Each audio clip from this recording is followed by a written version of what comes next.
How to enable or disable an app on the Samsung Galaxy S24 series. First, tap on the home button to go back to the home screen. Then on the home screen, swipe down at the top and then tap on the settings icon. Next, in the settings page, scroll down, then tap on apps. And in here, go down, then tap on an app that you would like to disable. And in here, tap on enable to turn it on.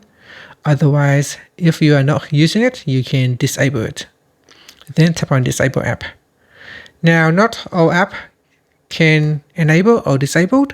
So here, for example, if I open up the camera app, you can see in here with third-party apps, I can either install or uninstall it, but it does not allow me to enable or disable it. Enabling and disabling apps usually apply to pre-built or apps that has already come with your device. And finally, tap on the home button to go back to the home screen. Thank you for watching this video. Please like and subscribe to my channel for more videos.